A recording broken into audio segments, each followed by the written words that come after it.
जिंदगी में सोनू शर्मा भी कभी फेल हुए?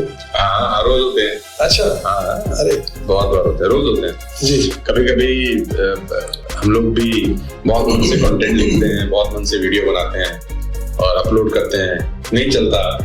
हाँ, तो रोज होते हैं, मतलब वो तो डेली का काम है, फेलियर और सक्सेस। ये साला वर्ड बहुत यूज होता है। अरे मैं फंस गया मैं ये साला वर्ड जो है ना, और मुझे लगता है कि साला आपका रहना है। मैं संदीप जी के शो में गया, संदीप महेश्वरी के, तो संदीप ने मुझसे पूछा, यार सोनू जी कोई आपका साला है भी सही? मैंने बोला हाँ, हर्ष पुष्ट है, बिल्कुल है। एक्चुअली साला बोलने में जो वजन आता है ना, वो शब्द को रिप्लेस नहीं कर पाता। टीम मुझे कुछ मेरे हाथ में नोट्स पकड़ा देती है कि 2 घंटे के अंदर आपके जो 2 घंटे की फ्लाइट है ना, आप जबकि नहीं ले सकते, अभी 2 घंटे में आपको ये कार्यक्रम है, प्रिपेयर करना है। और जब मैं अपने घर से एयरपोर्ट जा रहा हूँ, कार के अंदर, तो एक स्क्रिप्ट आ जाती है कि ये स्क्रिप्ट है आपके लिए, अब इसमें देख लो क्या करना है, क्योंकि वहां पहुंच के शूट करना है। तो वो टाइम वाली कहानी तो मतलब बहुत ज्यादा दिक्कत वाली होगी, लेकिन फिर भी जब टाइम बच जाता है तो आज की डेट में सबसे बेस्ट मेरा जो क्या बोलते हैं टाइम स्पेंड करना है, वो बच्चों के साथ ही है, क्योंकि वो नहीं हो पाता आजकल, वो दूर रहते हैं। तो जब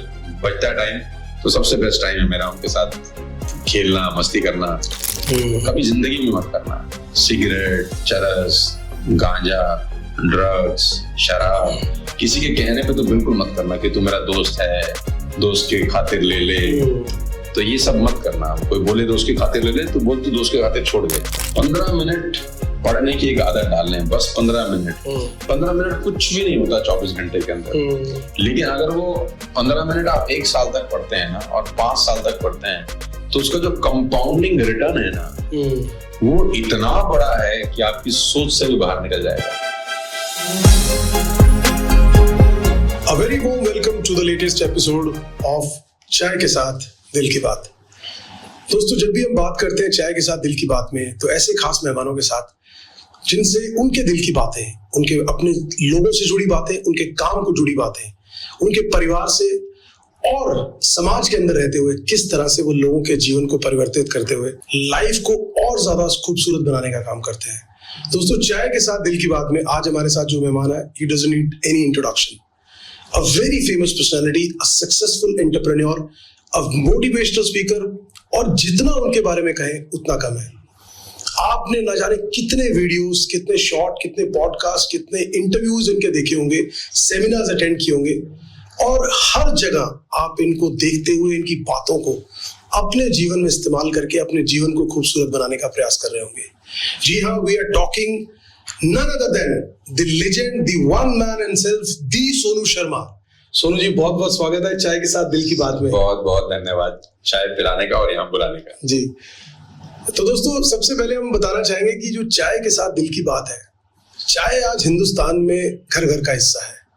ना जाने कितनी कहानियां, कितने जज्बे, कितनी भावनाएं इस चाय के साथ हम अपने दोस्तों के साथ, परिवार के लोगों के साथ हर जगह साझा करते हैं। ये चाय आज हमारी जिंदगी का अहम हिस्सा है दोस्तों। इसी चाय के साथ हम इन पलों को हमारे खास मेहमानों के साथ बांटने की कोशिश करते हैं और जानने की कोशिश करते हैं उनकी जिंदगी के छुए अनछुए पहलू, और उन पहलुओं के साथ आपके साथ उन यादों को साझा करने की कोशिश करते हैं, ताकि इस चाय के लम्हों को आपके साथ बांटते हुए आपकी जिंदगी को और खूबसूरत बनाएं। तो दोस्तों, शुरुआत करते हैं आज के इस पॉडकास्ट की, चाय के साथ दिल की बात में। एक बार फिर से स्वागत है बहुत बहुत दी सोनू शर्मा जी। सोनू जी, पहला सवाल जो जहन में आता है, आप एक सक्सेसफुल एंटरप्रेन्योर हैं, YouTube के ऊपर आपके मिलियन फॉलोअर्स हैं, हर तरफ लोग आपको फॉलो करते हैं और आपकी बातों को एडमायर करते हुए अपनी जिंदगी को खूबसूरत बनाने का काम करते हैं। आप एक बहुत ही शानदार मोटिवेशनल स्पीकर, हजारों लाखों की तादाद में। I have seen your seminars and the people go crazy about your views, और जिस विजडम के साथ आप उनको एक जिंदगी के अंदर नजरिया देते हैं, तो लोगों के मन में वो जो भाव है, वो जानना चाहते हैं कि सोनू शर्मा वो मोटिवेशनल स्पीकर बने, वो उनकी चॉइस के तहत बने, या वो बाय चांस ऐसा हुआ कि काम करते करते जिंदगी ने ऐसा प्रेरित कर दिया कि खुद को प्रेरित करते करते लोगों को और उनकी जिंदगी को प्रेरित करने लगे। नहीं, बाय चॉइस नहीं बने, बाय चांस ही बने जी। मैं तो सेल्समैन था, घर घर जाके सामान बेचता था जी। बहुत सारे घरों के दरवाजे खटखटाए मैंने जी। कुछ दरवाजे खुले, कुछ नहीं खुले, तो मैं तो 3 से 4 साल दिल्ली की सड़कों पे सामान बेचता था, बहुत लोगों के घर जाता था प्रोडक्ट सेलिंग करने के लिए। बस वहां से करते करते करते जब एक ऐसी स्टोरी बन गई 5-7 साल के अंदर जो सुनने और सुनाने लायक थी, तो 2-4 जगह सुनाई तो लोगों को बहुत पसंद आई, यार आपकी स्टोरी बड़ी इंटरेस्टिंग है। तो फिर मेरा एक दोस्त था एक कंपनी के अंदर, तो वो मुझे ले गया बुला के कि आप आइए और अपना जो सेल्स का स्टोरी है 5 साल 6 साल का, बड़ा इम्प्रेसिव है जी। वो हमारे एक प्रोग्राम हो रहा है 200-250 लोगों का, वहां सुनाइए and we will pay you, हम आपको कुछ पैसा देंगे। तो मैंने पूछा कितना पैसा दोगे? तो बोले 50,000 रुपए।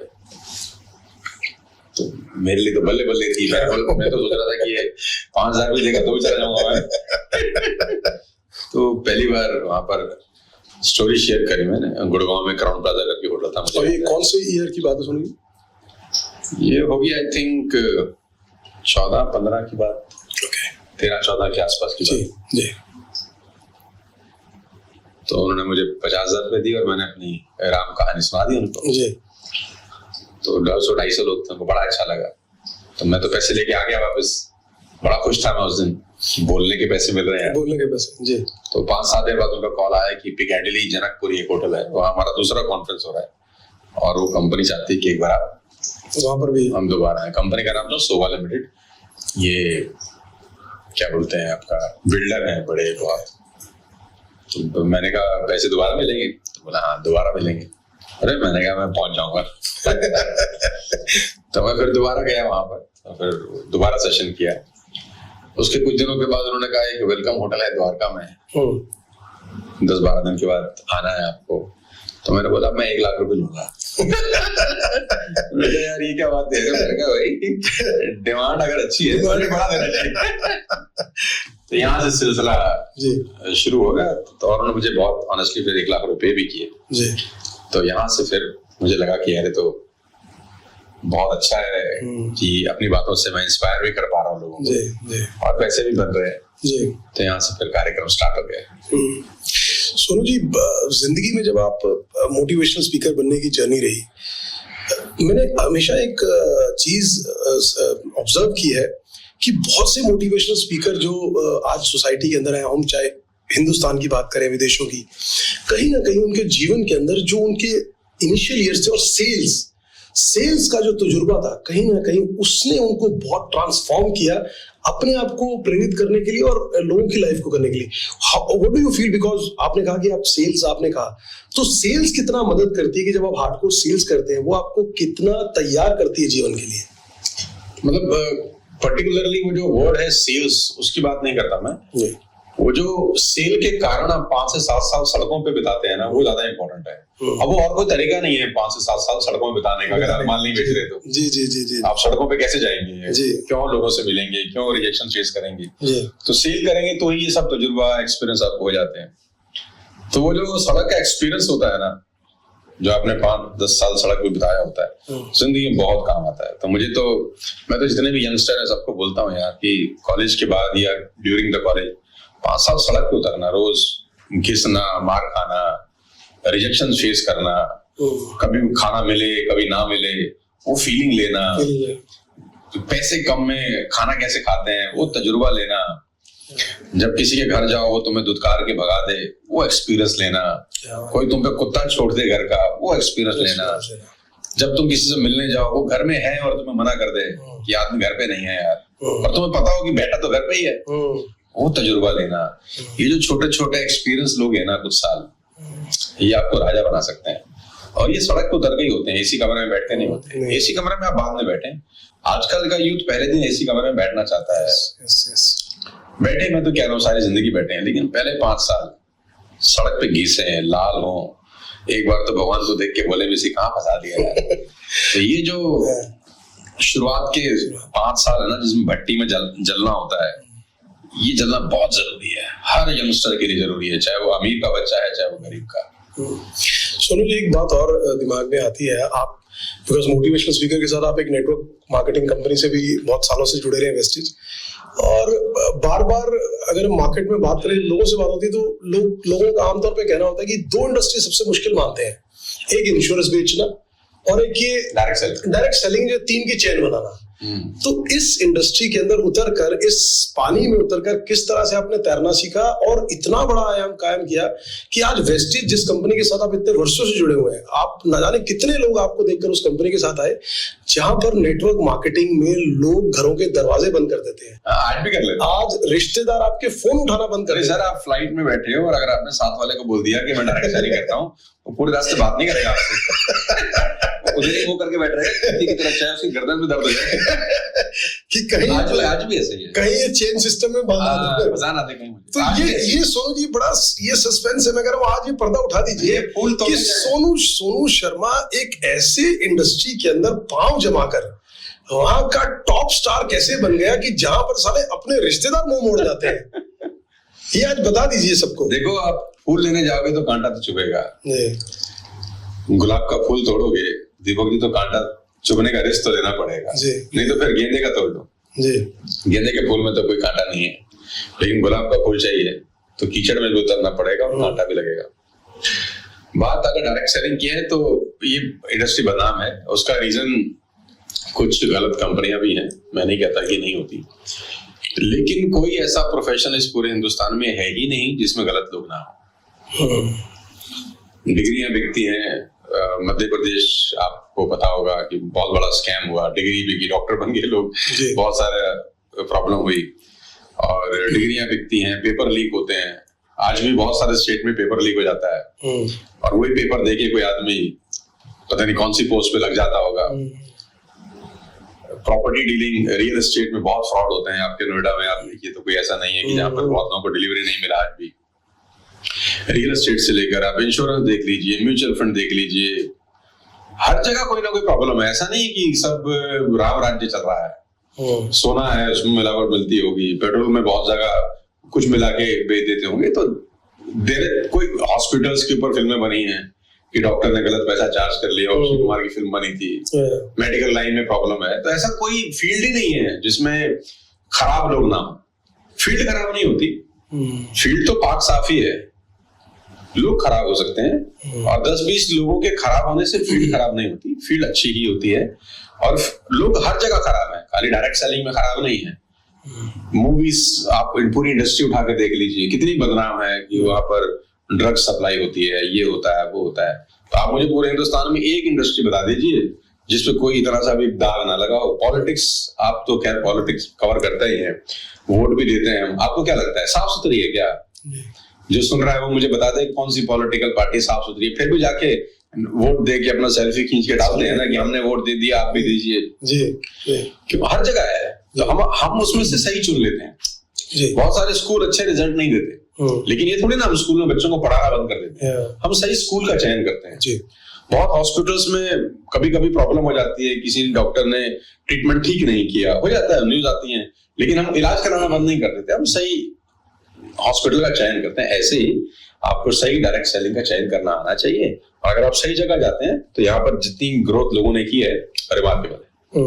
मैं सोनू जी जो आपसे सवाल में किया, मैं चाहूंगा कि आपकी जो जर्नी रही, जब शुरू में इनिशियली आप जब डायरेक्ट सेलिंग इंडस्ट्री में आए, तो आपके लिए इनिशियली क्या चैलेंजेस थे और how did you cope up? Because बहुत से एस्पिरेंट्स ऐसे होंगे जो आज भी इस इंडस्ट्री को ज्वाइन करना चाहते हैं और आप उनके लिए एक आइडियल है कि किस तरह से अपना करियर अगर कोई बनाना चाहे। So how did you deal with that जो इनिशियल फेज था? क्योंकि इनिशियल फेज में रिजेक्शंस बहुत आती हैं। नहीं, हर फेज में आती हैं, मतलब ऐसा नहीं कि इनिशियल फेज में आती है और बाद में नहीं आती, बाद में भी आती हैं। आप जब तक इस फील्ड में रहेंगे आप पे रिजेक्शन आती ही रहेगी, वो आप बच नहीं सकते। कोई भी व्यक्ति जब भी डायरेक्ट सेलिंग किसी भी कंपनी में जाता है तो उसको 2-3 चीजें चेक कर लेनी चाहिए बस, कि जो इस कंपनी में वो जा रहा है, अपना पहला कदम रख रहा है, उसका मार्केट क्रेडिबिलिटी कितना है, ठीक, वो जो प्रोडक्ट सेलिंग हो रहा है उस प्रोडक्ट का मार्केट डिमांड ऑलरेडी कितना है, उसका मार्केट वर्थ कितना है उस प्रोडक्ट का, जो मैनेजमेंट उस कंपनी को रन कर रही है उसकी खुद की क्रेडिबिलिटी कितनी है। 3-4 फैक्ट फिगर अगर चेक कर लेगा तो वो गलती करने से बच जाएगा। कच्चे लालच में ना जाए कि मेरे को पैसा डबल करना है रातों रात, वो होता नहीं कभी भी, जो है वो भी डूब जाता है। और फिर ऐसे ही लोग बदनाम करते हैं इंडस्ट्री को भी और लोगों को भी। 3-4 पैरामीटर है, उसको चेक करके जाए, कोई दिक्कत नहीं आती। सोनू जी, आपके जो सेमिनार जो होते हैं, मोटिवेशनल सेशंस होते हैं, you keep on saying a word lot many times कि आग लगा देंगे, ये आग लगा देंगे, कितना इंस्पायर करता है आज के यूथ को। और जब करते हैं, how do you feel when you से this? How do you feel that people react to it? ये तो क्या कहते हैं, बात करते करते ऐसे निकल जाता है मुझसे। वैसे सच में कोई आग लगाने नहीं जा रहे हम। तो कुल मिला के बात ये है कि कुछ बड़ा करेंगे और वो करेंगे जो आज तक परिवार में किसी ने किया ना हो। पीछे मोटिव ये रहता है कि कुछ बड़ा करेंगे, कुछ अलग करेंगे। वो आग लगाने का मतलब ऐसा नहीं है कि वो मशाल लेके निकल जाएंगे बस्तियां जला देंगे। जी जी जी। आपके सोनू जी जितने भी सेशंस हम देखते हैं यूट्यूब पे, जो वीडियोस हैं, आज का जो टाइम है, आज के टाइम के अंदर जितने भी वीडियोस हम देखते हैं, तो content creation is a very very challenging task. और आप, बिकॉज जहां तक मेरी जानकारी, आप you read a lot of books, तो आज के टाइम में to keep the viewers motivated और उनको नया कंटेंट प्रोवाइड कराना, और अच्छा और ऐसा content that people come and watch and follow your words, कितना चैलेंजिंग है आज के टाइम में? How do you feel, how do you think about this? नहीं, कोई चैलेंजिंग नहीं है। अगर आप एक अच्छे रीडर हैं तो कंटेंट क्रिएशन कोई बहुत बड़ा चैलेंज नहीं है। लेकिन अगर आप एक अच्छे रीडर नहीं है, अगर आप पढ़ते नहीं है, चीजों को ऑब्जर्व नहीं करते आपके आसपास, तो चैलेंज है। लेकिन अगर आप ऑब्जर्वर हैं, कहीं ट्रैवल कर रहे हैं, ऑब्जर्व करते हैं, कहीं कुछ पढ़ा, नोट कर लिया, बुक्स पढ़ने की आपको आदत है, अगर आप अच्छे पाठक हैं, तो ये कंटेंट क्रिएशन कोई चैलेंज नहीं। आप सोनू जी, जिस तरह से आप पूरे देश विदेश में ट्रैवल करते हैं, सब जगह जाते हैं, कोई ऐसा वाकया आपको याद आता हो या ऐसे कोई इंसिडेंट जो आपको लगता है कि लोग नहीं जानते, उसने आपको बहुत मोटिवेट किया, आपको लगता है उससे आपको बहुत सीखने को मिला, because you meet travel lot of countries और बहुत से लोगों के साथ मिलते हैं, कोई ऐसा वाकया आपके जहन में आता हो जो आपको लगता है कि इस चीज ने, इस मेमोरी ने मुझे, या इस चीज ने मुझे बहुत सिखाया? तुरंत तो ध्यान नहीं आता ऐसे कुछ जी, मतलब होगा तो ऐसे तुरंत तो ध्यान है। जी जी। चलिए हम बात करते हैं सोनू जी, आप इस इंडस्ट्री के अंदर है, इस इंडस्ट्री के अंदर कई और भी ऐसे मोटिवेशनल स्पीकर हैं जो हिंदुस्तान के अंदर समय पर रहे, and there are lot of people who are doing the same things also. हमारे हिंदुस्तान के ही दो बहुत ही सक्सेसफुल एंटरप्रेन्योर्स हैं, अभी उनके बीच में हाल फिलहाल में ही एक कंट्रोवर्सी देखने को मिली, संदीप महेश्वरी जी और डॉक्टर विवेक बिंद्रा। तो आप कैसे, क्या मानते हैं और क्या देखते हैं कि ये जो controversy, how do you take it, what do you see about this controversy? देखो, दोनों से अपने संबंध है जी, संदीप जी से भी और विवेक जी से भी। मुझे लगता है कि दो लोगों के बीच का मामला है, दोनों के बीच में रहने देना चाहिए जी। वो अपने आप सरट लेंगे, अपनी जिंदगी में वैसे ही बवाल बहुत है, उनको देख लेते हैं, वही ठीक है। अपनी जिंदगी की जिस दिन प्रॉब्लम खत्म हो जाएगी ना, हाँ, फिर दूसरों में झांकेंगे कि दूसरों कौन दुनिया में क्या कर रहा है। अभी तो अपनी जिंदगी के बवाल बहुत जी। सोनू जी, जिंदगी के अंदर कभी ना कभी एक फेस ऐसा सबकी लाइफ में आता है कि कभी ना कभी किसी चीज पे कहते हैं कि जैसे अब्राहम लिंकन की हम बात करें, तो जिंदगी में अब्राहम लिंकन ने बहुत से फेलियर्स देखे और इवेंचुअली जब वो सक्सेसफुल हुए, so he became the president of America, the United States of America. जिंदगी में सोनू शर्मा भी कभी फेल हुए? हाँ, रोज होते हैं। अच्छा, हाँ, अरे बहुत बार होते हैं, रोज होते हैं जी। कभी कभी हम लोग भी बहुत मन से कंटेंट लिखते हैं, बहुत मन से वीडियो बनाते हैं और अपलोड करते हैं, नहीं चलता। हाँ, तो रोज होते हैं, मतलब वो तो डेली का काम है। फेलियर और सक्सेस डेली का काम है। कभी कभी बहुत अच्छा कंटेंट तैयार करते हैं, नहीं चलता। कभी कभी लल्लू सा कंटेंट होता है, वो चल जाता है। तो बहुत होता है, ऐसा नहीं कि फेलियर बहुत होता है, आज भी होता है। कंटिन्यूस प्रोसेस है, ऐसा हो नहीं सकता कि एक स्टेज के बाद आप सिर्फ विन करते रहें, ऐसा नहीं होता। शाहरुख खान को 25 साल हो गए, आज भी फिल्म नहीं चलती है। बिल्कुल। अमिताभ बच्चन की फिल्में आज भी कभी कभी नहीं चलती हैं। आमिर खान की अभी भी लाल सिंह चड्ढा जी का मामला खराब हो गया। तो ये जब तक आप काम करते रहेंगे, फेलियर सक्सेस दोनों ही मिलता रहेगा। सोनू जी, आज एक इम्पोर्टेंट सवाल माइंड में आ रहा है। अभी कल ही 10th और +2 का रिजल्ट आया। जी हाँ। स्टूडेंट्स, आजकल के जो बच्चे हैं, ब्रिलियंट है। मुझे लगता है कि वो, मतलब व्हेन आई सी, मेरी डॉटर के भी 95% आए +2 में कॉमर्स में, तो मुझे लगता है बेटा, हम अपने एरा में थे तो आपने तो 3 बच्चों के नंबर ले लिए, हम तो 33% में लगता था कि हमने पता नहीं क्या कर दिया। तो मैं ये जानना चाहूंगा सोनू जी कि मतलब आपके पर्सनल एक्सपीरियंस है, as far as I know that you are an average or a good student, very poor student, very not average, not तो मैं सोनू जी इस बात के लिए मैं चाहूंगा कि आज जो यूथ आपको देख रहा है, जो सुन पा रहा है, ये जर्नी उनके लिए जानना बहुत जरूरी है, क्योंकि बच्चे आज के टाइम में वो अपने ऊपर इतना प्रेशर ले लेते हैं, पेरेंट्स की इतनी उनके ऊपर कंपटीशन है कि 97-98% कि अगर पढ़ाई में कोई बच्चा एवरेज भी है, जिंदगी में किन कारणों से, किन चीजों से वो अपनी लाइफ ट्रांसफॉर्म कर सकता है, कैसे कामयाब हो सकता है। आप उसका एक लिविंग एग्जांपल है। तो हम चाहेंगे कि जो हमारा यूथ सुन पा रहा है, देख पा रहा है, उनके साथ आप ये पूरी जर्नी आप शेयर कीजिए कि अगर कोई बच्चा एवरेज भी है, he doesn't need to feel disappointed। देखो दीपक जी, मैं सबसे पहले एक बात सब लोगों को बता देता हूँ कि आजकल के जो 98, 99 वाला एक जो ट्रेंड हो गया है ना, तो पहली बात तो मुझे इसको बात को एक्सेप्ट करने में कोई दिक्कत नहीं है कि आज के बच्चे मेरी आपकी जनरेशन के बच्चों से ज्यादा टैलेंटेड है। मुझे इसको एक्सेप्ट करने में कोई तकलीफ नहीं। बिल्कुल।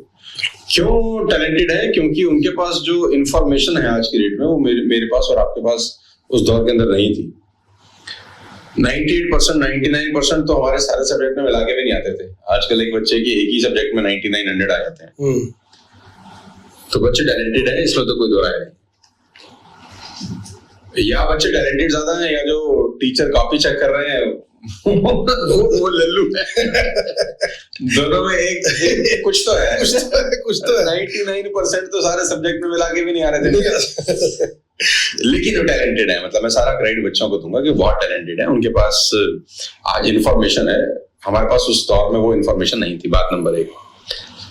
बात नंबर 2, कोई मार्कशीट आपका फ्यूचर कभी डिसाइड नहीं करती है। तो मैं पेपर कोरे कागज पे लिख के दे सकता हूँ। मेरे को तो ये भी याद नहीं है कि मेरी 12th की मार्कशीट रखी कहाँ हुई है। कभी कभी कुछ जरूरत पड़ती है, ऐसे पासपोर्ट बनवाना है, आपको रिन्यू कराना है, तो मांगता है, पूरा घर ढूंढना पड़ जाता है, तो मार्कशीट कहाँ चलेगी? और जिसके लिए इतने थप्पड़ पड़ते थे स्कूल में टीचर में कि तू पढ़ ले। अब वो पेपर की वैल्यू ये है कि ढूंढना पड़ता है कि रखा कहाँ है मैंने यार वो। तो उसकी इतनी औकात है कि जब पासपोर्ट बनाना पड़ता है तो ढूंढनी पड़ती है, वो भी सब पता नहीं कहाँ रखी है। तो शुक्र है मिल जाती है। तो कोई मार्कशीट आपका फ्यूचर डिसाइड नहीं करती। मैं सभी बच्चों को एक ही बात बोलता हूँ कि देखो, परसेंटेज मैं नहीं कह रहा कि पढ़ाई नहीं करनी चाहिए। मैं तो खुद एक बहुत खराब पेरेंट हूँ, तो मैं ज्यादा खराब पेरेंट ही कोई नहीं है। मैं अपने बच्चों को ज्यादा पढ़ने के लिए नहीं बोलता, क्योंकि मैं मार्क्स रेस का हिस्सा नहीं हूँ। मैं एक चीज के लिए जरूर बोलता हूँ सभी बच्चों को, सभी टीचर्स को। आज टीचर जो है स्कूल और कॉलेज के, उनके ऊपर बड़ी जिम्मेदारी है यार, पढ़ाने की नहीं। अरे स्कूल कॉलेज में आप क्या पढ़ा लेंगे? गूगल पे सब अवेलेबल है। ऐसा टीचर क्या जानता है जो गूगल पे बच्चा देख नहीं सकता है? मुझे बताओ। ऐसा टीचर स्कूल या में और कॉलेज में ऐसा क्या पढ़ा लेगा जो वो एक एंटर पे नहीं निकाल सकता? तो टीचर के पास बड़ी जिम्मेदारी है पढ़ाने से, और वो है ये कि वो आजकल के यूथ को मॉरल वैल्यू सिखा सके, जिसका भयंकर डाउनफॉल है। आज के यूथ को पेशेंस सिखा सके, जिसका भयंकर डाउनफॉल है। आज के यूथ को बता सके कि फेलियर जिंदगी का एक पार्ट है, जिसका भयंकर डाउनफॉल है। आज के स्टूडेंट को बता सके कि जिंदगी केक वॉक नहीं होती, एसी कमरे नहीं होते, केबिन नहीं होते, बेल पे लड़का पानी पिलाने आएगा वो नहीं होती। आज के टीचर की जिम्मेदारी कहीं ज्यादा बड़ी है, कि उसको पेशेंस के साथ साथ ये दिखा सके कि जिंदगी आसान नहीं है, मुश्किल होती है। तुझे भी रिजेक्शन फेस करनी पड़ेगी, चाहे तू करोड़पति का लड़का है, चाहे तू सड़कपति का है। आज के टीचर की जिम्मेदारी कहीं ज्यादा है, पढ़ाने की जिम्मेदारी नहीं है। गूगल पे सब अवेलेबल है यार। वो जमाना चला गया ना जब आपको पहाड़ याद कराया जाता है। अब कोई पहाड़ याद करने की जरूरत है किसी को? अगर कोई याद कर रहा है तो बेवकूफ है कि आप टेबल याद करके आओ। क्यों याद करके आए यार? एक क्लिक पे सब अवेलेबल है। तो आजकल की टीचर की जिम्मेदारी ज्यादा बड़ी है कि वो चीजें सिखाए जिसकी आज सबसे ज्यादा जरूरत है। 98%, 99%, अरे IAS, IPS लोग होने के बाद सुसाइड कर लेते हैं। आप गूगल करिए, IAS बन गया आदमी, मेंटल प्रेशर नहीं झेल पाया, एनी ऑफ द रीजंस, और वो सुसाइड, मतलब और कितना कामयाब हो जाएंगे आप? मतलब आप कहते हैं हम कामयाब, अरे IAS हो गया फिर आपने सुसाइड कर लिया। इसका मतलब कि पढ़ाई के अलावा कुछ और चीजें पढ़ानी बहुत जरूरी है, कि लाइफ को इजी लेना बहुत जरूरी है यार। सिर्फ सक्सेस अल्टीमेट गोल नहीं होना चाहिए यार आपकी जिंदगी का। ठीक है, पैसा जरूरी है, सक्सेस जरूरी है, लेकिन ऐसा नहीं है। अब मैं एग्जांपल के तौर पे आपको बताता हूँ। अब सबकी खुशी का अपना अपना पैरामीटर है कि कौन कब खुश होता है। ठीक, अब एक आदमी जो मात्र रोज का 500 रुपया कमाता है, ठीक है, 500 रुपये रोज कमाता है, उसको कहीं रात को 500 के 2 नोट पड़े मिल जाए, वो उठा लेगा तो कितना खुश होकर सोएगा रात को। ठीक, और एक आदमी जिसने 20,000 करोड़ का प्रॉफिट कमाया एक दिन में, लेकिन उसको उम्मीद थी कि 30,000 करोड़ आएंगे, खुश कौन सोएगा ज्यादा? वो 20,000 करोड़ कमाने वाला आदमी एक दिन में खुश नहीं सोएगा, क्योंकि उसको एक्सपेक्टेशन थी कि 30,000 करोड़ आने चाहिए थे। लेकिन वो जो 1,000 रुपए जिसको मिल गए ना, वो ज्यादा खुश घर जाके सो जाएगा, है ना। तो ये इंपॉर्टेंट है कि आपकी खुशी किस चीज से मिलती है, तो अपने को वो काम करना चाहिए। पैसा बहुत ज्यादा इंपॉर्टेंट नहीं होता लाइफ के अंदर, होता है, मैं नहीं कहता, लेकिन बहुत ज्यादा उसका वैल्यू नहीं होता। तो बच्चों को मैं एक ही बात बोलना चाहता हूँ कि पेशेंस बहुत जरूरी है, माइंड कूल रखना बहुत जरूरी है, और मॉरल वैल्यूज बहुत जरूरी है, लाइफ में एथिक्स बहुत जरूरी है, पेरेंट्स के साथ टाइम स्पेंड करना बहुत जरूरी है, और जिंदगी में कोई 2-3 अच्छे दोस्त होना बहुत जरूरी है, हंसना बहुत जरूरी है, क्योंकि जब आप पढ़ाई खत्म कर लेते हैं ना, तो हंसी खत्म हो जाती है।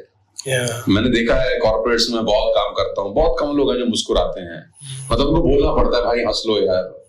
वो लोग मुस्कुरा नहीं रहे जो 15 लाख रुपए पर मंथ की सैलरी पे हैं, 25 लाख रुपए की सैलरी में, टेंशन में है, मेल का रिप्लाई कर रहे हैं, बॉस से झगड़ा हो रहा है, ऊपर जाना है, उसकी लड़ाई है, ब्लैक पुलिंग हो रही है, दुनिया भर का तांडव में लगे हुए हैं। तो वो जो लाइफ का मजा है ना, वो सब चला गया है ना। तो मैं बच्चों को यही बोलता हूँ यार कि खुश रहना सीखो, जरूर हंसो, कोई बात मिले तो हंसो, नहीं तो बिन बात हंसो, लेकिन हंसो।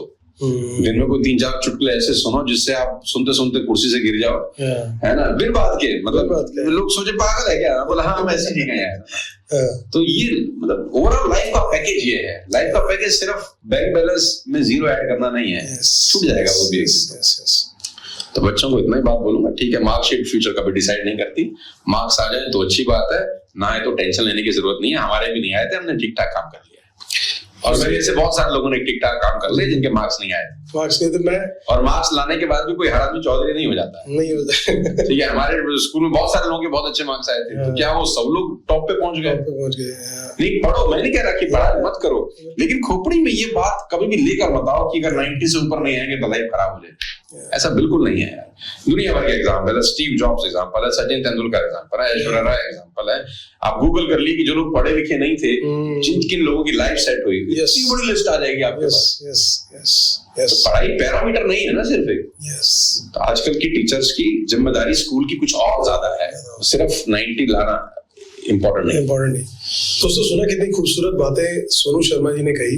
ये उन पेरेंट्स के लिए, ये हम सब के लिए, समाज के अंदर हमारी जिम्मेवारी है। आज जो बच्चे हमारे घरों में हैं, बड़े होकर देश को, हर जगह जाकर हमारे देश को, हमने हमारे घरों को, सबको जाकर रिप्रेजेंट करेंगे। तो दोस्तों मार्क्स ही सिर्फ बच्चे के भविष्य नहीं बना सकते। आप पढ़ने के लिए प्रेरित करिए, बच्चे को अच्छी मॉरल वैल्यू सिखाइए, बच्चे को अच्छे संस्कार दीजिए।